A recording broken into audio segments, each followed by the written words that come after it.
Based on, making assumptions, that's what I would do with it. If I didn't have some of those systems, I would hire someone to develop systems and processes. I'd start acquiring top talent because you're not going anywhere without a team.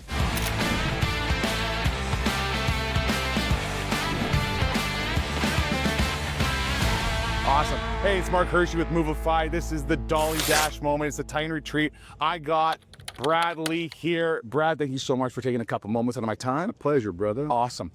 We're going to hit you with a couple quick, fast questions. Number one, what's the best advice one of your mentors ever given you? Don't take any wooden nickels. I love it. All right, cool. Number two, you get yourself surrounded by so many powerhouses in the industry. What's one of the best advices they've given you to help get you to the next level? I get asked questions like this quite often, and there's so many that I've heard. It's hard for me to zero in on any, so I just start thinking, well, what is some good advice, period? I would say, ultimately what I was talking about earlier, if you want to raise your net worth, raise your self-worth. Because a lot of people accept less and tolerate what they tolerate, and that's why they get what they get. You only get what you tolerate. So one of the tricks they teach me is just stop tolerating less. And in order to do that, sometimes we have to raise the value we have for ourselves. And I think that's one of the most valuable I've ever heard. One of your podcast episodes, you've talked about having your wife work for another company, right? Your spouse is not part of that, not for yourself, but just in general. Lots of spouses, especially in the moving industry, you talk to your spouse, they're like, nah, my wife is not involved in the moving company or any business. What would you say to those naysayers where they're working somewhere else, 9 to 5, and you're busting your balls working somewhere else? Well, I mean, sometimes, especially within your business. Well, again, a lot of people get me wrong sometimes, so let me make it clear. First of all, if you both have to work, then obviously you got to do what you got to do to get ahead. But I think one of the biggest flexes you can do is have your wife not work unless she wants to. So again, my wife is not going to work for another man, period. Not going to happen. So I'll do what I got to do to make sure she can stay home and take care of the family, take care of me.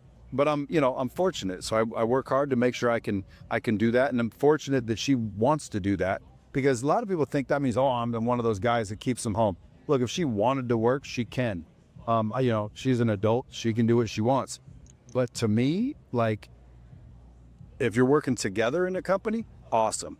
But if she has to go to work for someone else and you're going over here to work for you or someone else, I would just do what you got to do until you can get to a point where you don't have to.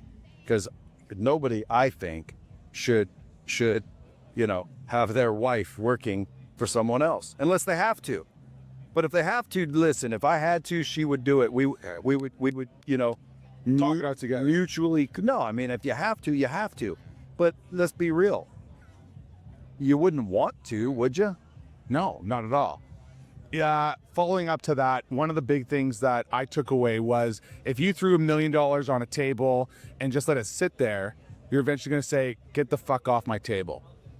You got to utilize the money that's in your bank so you can help grow your business. Yep. If someone handed you $1 million today, what would you use it for? Marketing. Just straight, just keep pushing it into marketing? 100%. Yeah. Dude, if you want to grow and scale your business, you need more opportunities to do business. Opportunities come through marketing.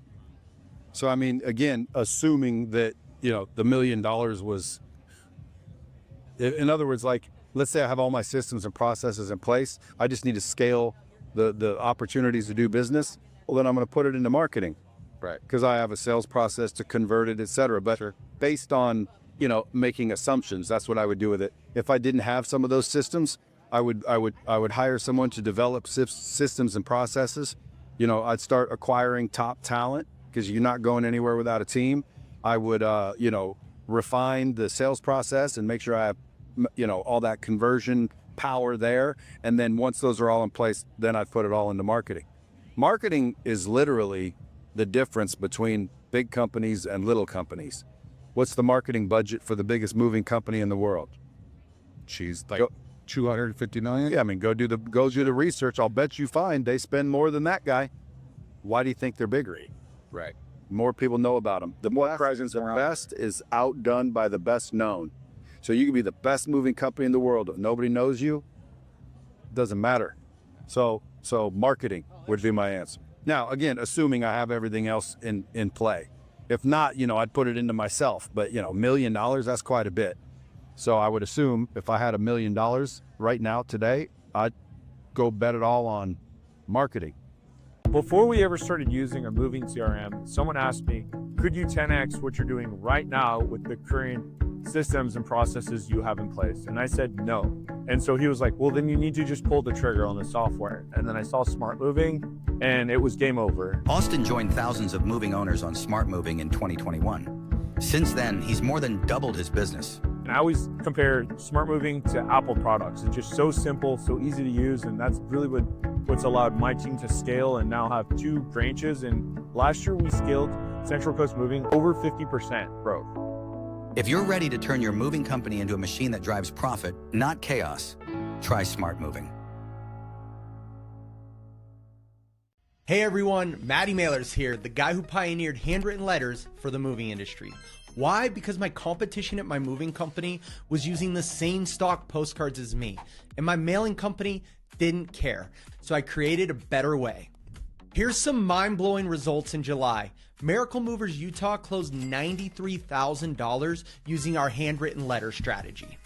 With our campaigns, you can forget about the guessing games. You get a trackable phone number, daily photo proof, an incredible design team, and I'm also included. All letters stop at me for approval before they ever leave our facility. Right now, Movified listeners get 1,000 golden tickets stuffed in our genuine handwritten letters completely free.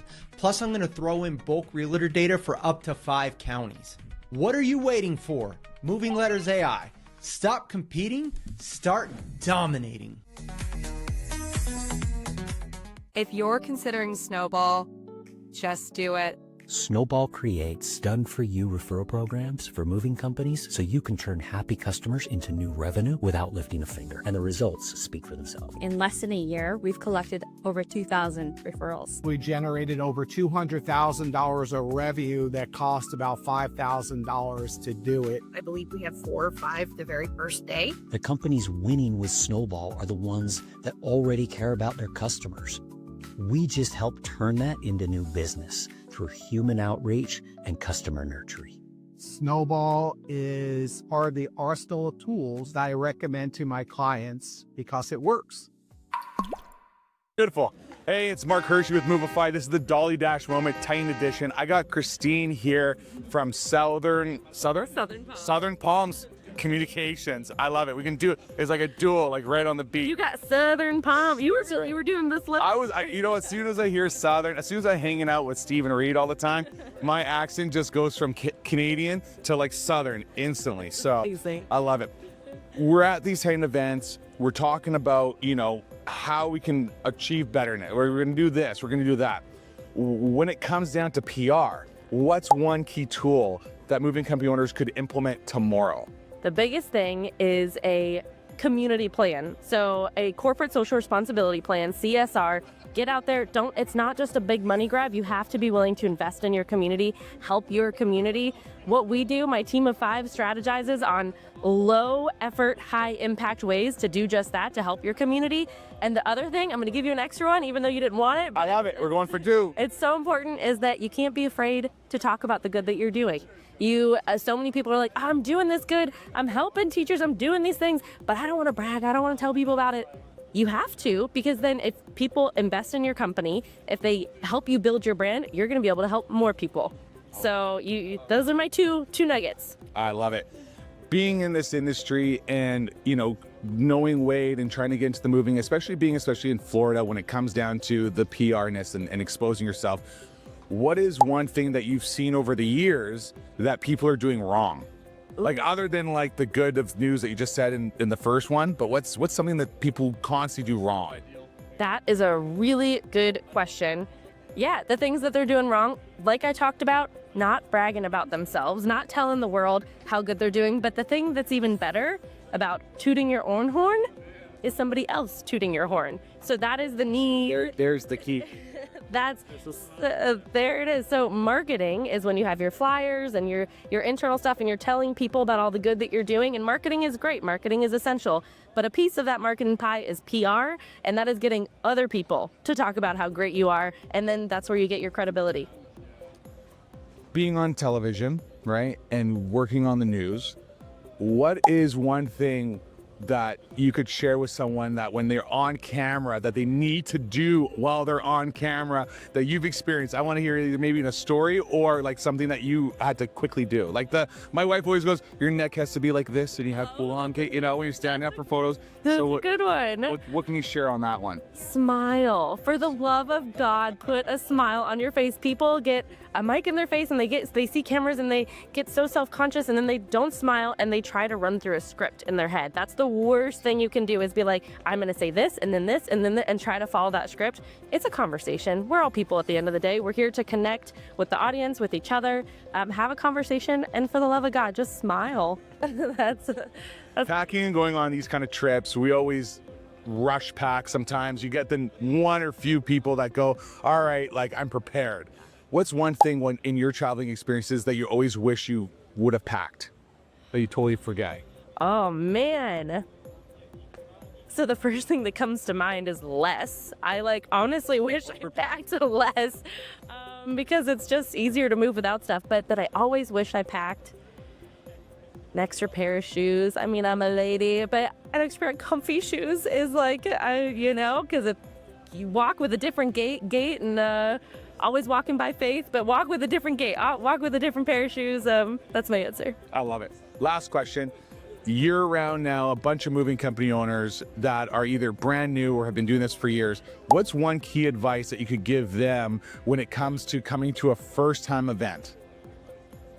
Key piece of advice for PR, specifically coming to a first-time event? Or just a key piece of advice. Write down the names of the people that you are meeting, because you will meet 100 people in a day, and then a week or two from now, you will it's all going to blur together. So not only are you writing down the name, and I do it by shooting an email to myself, talk to this person, here's 2 or 3 key things. Their child's name was Katie. They have a dog named Peanut, whatever little things. And then when you reconnect with them in a week or two, they'll be like, they really listened and cared. That's my piece of advice. Christine. I got, because this has been a pleasure. I really enjoy your time. This has been another Movified Dolly Dash moment. Let's go. Welcome back to Movified. It is the Dolly Dash moment, Titan edition. I got Eric Works here with Works Moving and Storage and USA Home Listings. What's up, Eric? Very good, sir. Appreciate it. All right, I'm going to hit you with a couple rapid fire questions. It's day 2 at the event. What's one of the biggest takeaways for yourself that you want to implement, not in the company, but just you personally? Oh, it's more just reassurance. Like a lot of people have touched on many things about habits and discipline and things like that. So it just reassures like the habits and discipline I can incorporate in my own life. Like I live by where I look at my life is like I look by how I measure success as a man is it's faith, family, fitness, finance, and fitness, and then the fitness really just pours gasoline on the other things, and it's all about doing really hard, uncomfortable things. And when it comes to fitness, I do very hard, uncomfortable things on a daily basis. So then when hard, uncomfortable things show up in life, it's so much easier to navigate and walk through. Right. No, for sure. I love that. Question 2. You've been one of the OG Titans. You've helped start the event. You are constantly on stage speaking. Do you ever get to a chance where it's like, I don't even know what to say? No, I mean, no. Yeah. I knew that was just gonna. Maybe you would call that a superpower. But no, if I'm depending on the presentation, I always prepare for it. The one we did this time was more, intimate panel Q&A, and then we all just did a fantastic job. Like we ask questions, we share our experience. If one of us doesn't have the answer, there's several people on stage that probably do have the answer. And the irony of it was that we all had our own version of a correct answer for whatever issue we were talking about. But no, I mean, I am, a lot of people are surprised by this, but I'm actually, my most comfortable state is being introverted. Like that's my blissful, happy place. but I can turn on the extroverted switch on the drop of a dime. Like, you can drop me in a room of 1,000 people I don't know, and I'll be just fine. So I have no fear around things like that, but my comfort zone is being an introvert, being a homebody, being in my own little bubble. Sure. Yeah. Following up on that, there's so many moving company owners that, you know, come to these events. It's their first time. They are that introvert. They have that sense where they're like, you know what, I'm just going to go hang out with myself. I'm maybe sit in their own booth. What's one key advice that you could tell them when they're coming to these events that they need to do? The only way I know of walking over, I'm assuming you're referencing like maybe like they have a little bit of internal fear. Right. The only way I know of overcoming fear is walking through it, and it's okay to make mistakes. Like sometimes, like I'll speak for myself, like those times that like science backs this up. So like we only really perceive 5% of like what real true reality is. And the rest is the stories we tell ourselves. And I always fully acknowledge that, like, sometimes the odds are extremely high. The stories I tell myself absolutely are not true. And it's just the repetition of like, say, walking through that fear, being able to mess up, and this repetition, like, it's practice. And the more you practice and walk through things, the easier things become. Going to a lot of these events, yourself like me, people probably think, man, I feel like Eric or Mark only brought one t-shirt along because they're always sporting their brand. How important is brand recognition in the moving industry?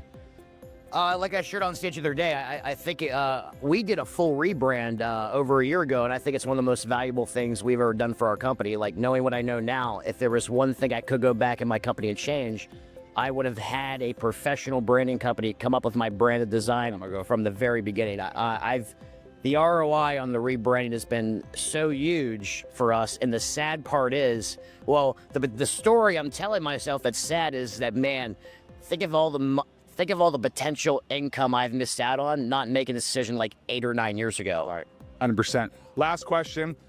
Going to a lot of these events, doing a lot of traveling, I know you're always on the road. What's typically one thing that you're always like, shoot, I wish I would have packed? I am too anal and organized to make that mistake. I have not run into that situation. I love it. I love it. Eric, it's been a pleasure. I appreciate it. Thank you so much. It's been Jolly Dash. Let's go. Being found on the second page of Google is literally like having a billboard in the middle of the desert. Your mama ain't gonna see it. No one's gonna see it. You're on the second page of Google, no one's gonna call, no one's gonna book.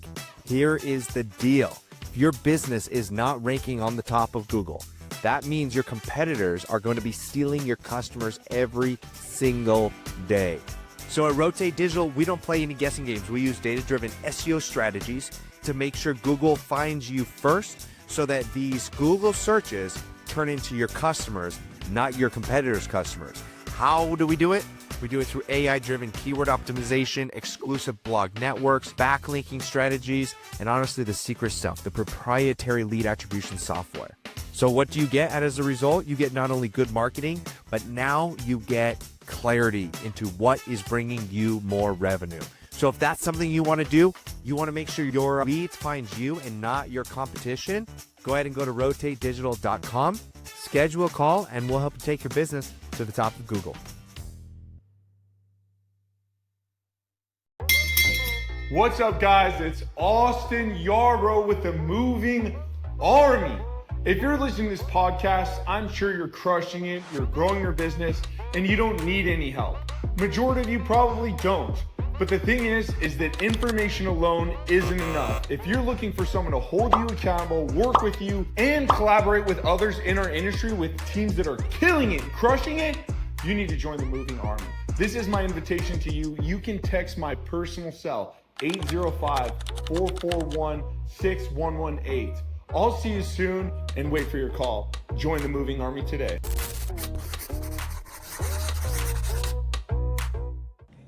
Last final question. You do a lot of traveling. You must, like, you know, every other weekend in a sense. You pack your luggage. What is the number one thing that you always seem to forget that you forgot to pack? Nothing. It's hard. Are you... I never forget anything. What's the number one thing that you always make sure that you take with you? Toothbrush. Love it. Can't do without a toothbrush, but you can buy one when you get there, I suppose. This right here, believe it or not, Well, again, I mean, guys, you don't want to be the bad breath guy. Yeah, I mean, I know a guy that his breath is so bad every time I talk to him, it's like no one's listening. So you want to make sure you have fresh breath. And so at the end of the day, this is a $3 investment. And anytime someone's walking up to you, you just do that. Now all of a sudden it's like, damn, dude, this guy's breath's so fresh. You ever talk to someone with bad breath? Oh yeah. Are you paying attention? No, you're distracted. Yeah, you're just hoping to get out of the conversation, right? I mean, let's be honest. Shit, I'm paranoid now. A lot of people get paranoid, and a lot of them should, because some of them come up and they're like, hey, Brad, you got a minute? And I'm like, yeah, quick, because I can already smell it. There's a guy with breath so bad, I can smell it when I see him on Instagram. It's rancid. Well, again, dude, I always make a joke, brush your teeth. I went out on 10X one time, and that was like 5 years ago. And the number one thing anyone remembers about the whole entire 10X conference, and you had Ed Milet and Andy Frisella and Grant Cardone and Tim Grover and like a lot of freaking really powerful speakers. 5 years later, ask anybody who went there, what's the one thing they remember about the whole thing? Brad Lea saying, brush your teeth. And what I meant was similar to the Admiral that says, make your bed. Like, everybody's so worried about getting big and they forget the little things like brush your teeth. Why? Because it boils down to relationships, dude. You know what I mean? Yeah. It's all relationships. Every dollar you'll ever receive comes from a relationship. And every dollar you'll ever receive will come from one. So relationships are key. And if I walk up to you and I'm not fresh breathed, presentable, good first impression, kind, look you in the eyes, that type of thing, it's hard to connect with people. Try connecting with people when your breath smells like you ate a shit sandwich. Good luck, yeah. It's much more difficult. But so, I mean, joking, I'd take a toothbrush, but I don't really forget anything when I travel. No, I don't. I wish I've never forgotten anything. I love it. I just, when I travel, I'm meticulous. I open up the suitcase and I go, okay, what am I going to wear? I get the belt, I get the shoes, I get the socks, I get the undies, I get the freaking, then I go to the overnight bag. Where's my toothbrush? Where's my hair gel or my paste? Where's my cologne? Where's my vitamins? And I just methodically, so I never forget shit. You know what I mean? That's awesome. I get lucky. Listen, this is a quick moment with Brad Lea. No, never. I would never want to disrupt this lovely man here. This is another moment from Dolly Dash Movified. Hi, I'm Mark Hirschi with Salmon's Moving and Storage. Today, I want to talk about Tighten Up training. Why? Because this is Netflix grade quality training. It's not those old videos and VHSs that you got hiding in your office somewhere. It's online, it's easy to use, they're short videos, but they get to the point. My new employees, these guys run through these training programs, there's tests at the end, and they're coming out going, oh, I'm ready to rock. So if you haven't checked out Tighten Up training yet, get a demo done, get on board. Guess what else is there? Online portals for my sales staff. Can you believe it? These guys can learn how to overcome objections and book more leads today. So what are you waiting for? Go check out Tighten Up training today.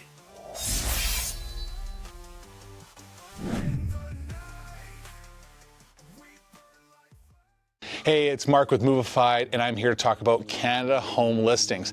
They are the only direct mailer service built specifically for household good movers in Canada. That's right, my hometown. They help moving companies reach homeowners the moment they list their home with proven mail campaigns that drive results. And for the Movified listeners, they're offering exclusive promotions you won't find anywhere else. So go check them out today.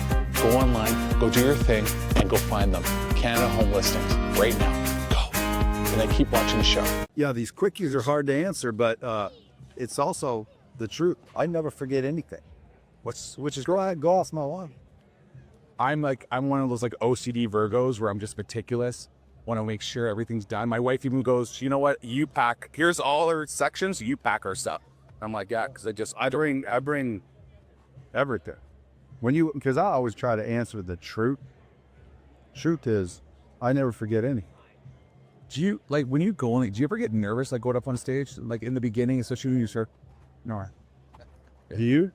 No, not really. I mean, doing this podcast has made me a lot, I'm a pretty confident extrovert, but I think you can't be. I think it's like authority, right? Like you just want to have that presence and be out there.